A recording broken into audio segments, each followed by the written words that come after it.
Selamat pagi, Ibu Bapak dan Saudara yang dikasihi dan diberkati oleh Tuhan. Pada pagi hari ini dalam perenungan firman Tuhan, kita akan merenungkannya. Namun sebelum itu, mari kita bersatu hati dalam doa, kita berdoa. Ya Bapa, Allah kami telah siap untuk mendengar, bahkan merenungkan kebenaran firman Tuhan. Sertai kami senantiasa Tuhan, supaya melalui kebenaran firman Tuhan ini, kami dimampukan untuk melakukan apa yang baik yang Tuhan kehendaki dalam kehidupan kami. Untuk itu berfirmanlah ya Bapa, kami siap untuk mendengar dan juga merenungkan kebenaran firman Tuhan. Demi Kristus Yesus, Juru Selamat kami yang hidup, kami berdoa. Amin. Bacaan kita pada pagi hari ini yaitu dari Roma pasal 8 ayat 12 dan ayatnya yang ke-13. Roma pasal 8 ayat 12 dan ayat yang ke-13. Firman Tuhan. Jadi, saudara-saudara, kita adalah orang berhutang, tetapi bukan kepada daging, supaya hidup menurut daging. Sebab jika kamu hidup menurut daging, kamu akan mati. Tetapi jika oleh roh kamu mematikan perbuatan-perbuatan tubuhmu, kamu akan hidup.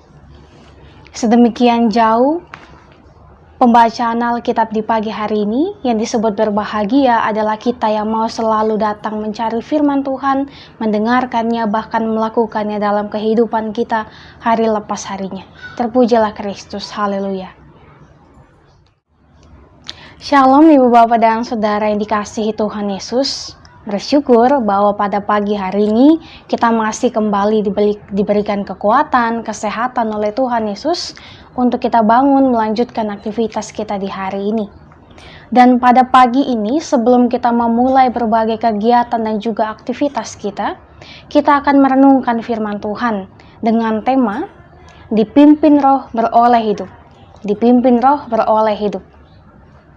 Manusia yang adalah makhluk yang berdosa, tak ada satupun manusia yang tak berdosa.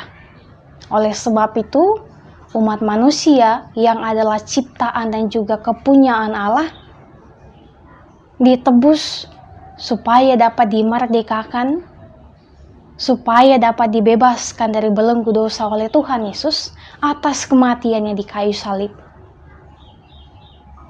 Kalau misalnya kita memiliki suatu kepastian ataupun memiliki suatu keinginan yang besar di dalam diri kita untuk mau membalas apa yang telah Tuhan Yesus lakukan bagi kehidupan kita, sepertinya sangat susah untuk melakukan apapun yang dapat membalas apa yang Tuhan Yesus lakukan bagi kehidupan kita.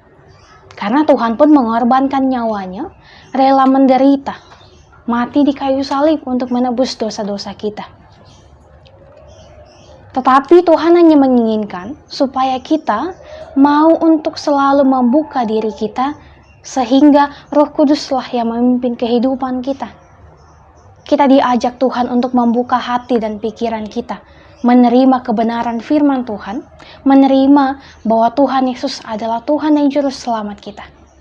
Namun sepertinya hal ini sangatlah sulit untuk dilakukan, sebab dosa dan nafsu dunia yang selalu mengiming-imingi kita untuk menerima kebahagiaan, sukacita, bahkan menerima berbagai banyak hal yang sebenarnya itu hanyalah sementara saja. Kenikmatan dunia yang ditawarkan oleh dunia ini akan selalu membelenggu kita dalam dosa, jikalau kita tidak mau benar-benar membiarkan diri kita dipimpin oleh Roh Kudus.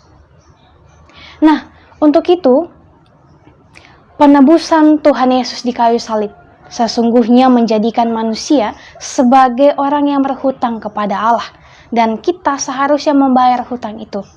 Tetapi kita tahu bersama bahwa Allah dalam kasih karunia-Nya tidak menimpakan beban hutang dosa itu kepada manusia, melainkan kepada anak yang dikasihinya.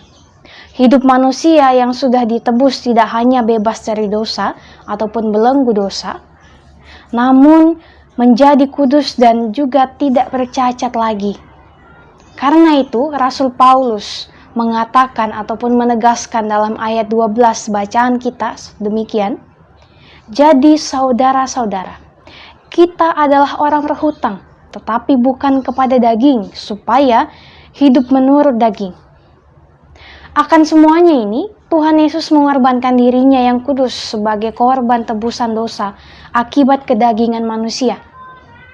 Sehingga setiap orang yang hidup di dalam Tuhan sudah menjadi kudus dan seharusnya menjaga kekudusan hidupnya itu dengan melakukan kebaikan, dengan melakukan berbagai hal yang menyenangkan hati Tuhan.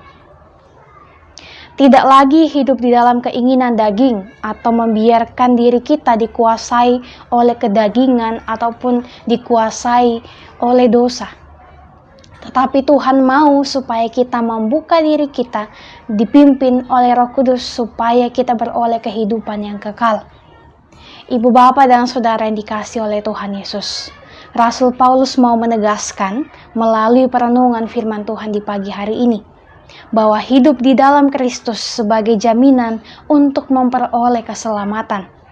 Hal ini hanya dapat diraih dengan cara memperoleh keselamatan itu, ataupun dengan cara memelihara keselamatan yang telah diberikan, yaitu dengan menanggalkan dan menjauhi segala perbuatan-perbuatan yang tidak baik, menjauhi segala hal yang merujuk kepada kenikmatan duniawi yang membuat kita terlena dan juga masuk ke dalam dosa.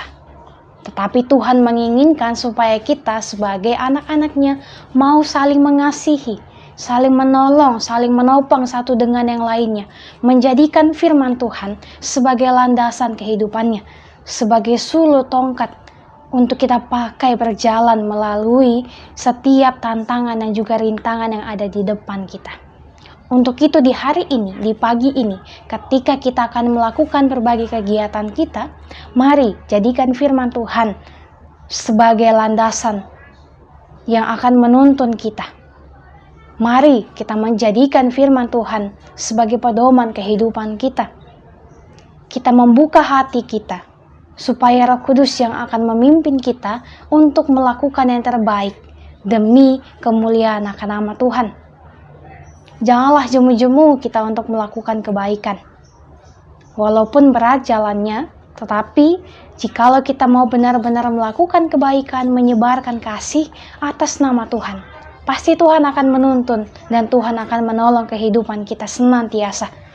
Apapun tantangannya pasti dapat kita lalui. Ingatlah selalu ibu bapak dan saudaraku, bahwa perbuatan daging itu mengancam keselamatan kita, membuat kita terbelenggu dalam dosa, dan juga membuat kita lupa akan Tuhan. Maka hendaknya setiap orang yang telah hidup di dalam Roh Kudus yang telah Tuhan berikan bagi kita, jalanilah kehidupan kita sesuai dengan kehendak dan juga perbuatan-perbuatan yang melahirkan kebenaran, keadilan, sukacita, dan juga damai sejahtera bagi siapapun itu. Kita melakukannya terlebih melalui lingkungan kecil kita dahulu, di rumah kita masing-masing, di kediaman kita, di lingkungan kita bekerja, di lingkungan pendidikan kita, bahkan di dalam berjemaat, dan juga kepada siapapun. Sebarkanlah kasih dan kebaikan. Selamat untuk menjalani kehidupan di hari ini di dalam pimpinan Roh Kudus. Kiranya Roh Kudus Tuhan yang selalu menegur dan juga mengingatkan kita untuk menjauhi apa yang jahat dan melakukan apa yang menjadi kebenaran. Kiranya firman Tuhan ini membuat kita semakin dikuatkan, membuat kita semakin semangat untuk berjalan bersama-sama dengan Tuhan Yesus. Terpujilah Kristus. Amin. Ibu bapak dan saudara, mari berdoa. Tuhan, terima kasih untuk setiap kesempatan, untuk setiap anugerah-Mu dalam kehidupan kami. Kami bersyukur memiliki Tuhan sebagai juru selamat kami. Saat ini ya Tuhan, kami akan melanjutkan kehidupan kami. Kami akan melakukan yang terbaik bagi kehidupan kami untuk mengusahakan kebaikan, keadilan, menyebarkan kasih, dan senantiasa mau untuk dikuasai oleh Roh Tuhan supaya kami dapat selalu dipimpin oleh-Mu. Kami berdoa Tuhan untuk kehidupan pribadi kami, keluarga kami, apapun yang akan kami usahakan demi masa depan kami, Tuhan tolong kami, supaya di hari ini kami boleh selalu tersenyum, boleh selalu mensyukuri setiap kebaikan Tuhan dalam kehidupan kami. Tuntun sertai kami Tuhan, jangan lepaskan tangan kami. Ini kami, ini doa kami, ini syukur kami. Di dalam nama Tuhan Yesus yang adalah Tuhan dan Juru Selamat kami yang hidup, kami berdoa. Amin. Demikianlah perenungan firman Tuhan di pagi hari ini. Tetap semangat, tetap percaya bahwa Allah yang akan senantiasa menuntun kehidupan kita, dan juga tetap jaga kesehatan supaya kita boleh selalu sehat untuk menyebarkan kebaikan dan juga selalu mau mengandalkan Tuhan dalam kehidupan ini. Selamat beraktivitas, Tuhan Yesus memberkati.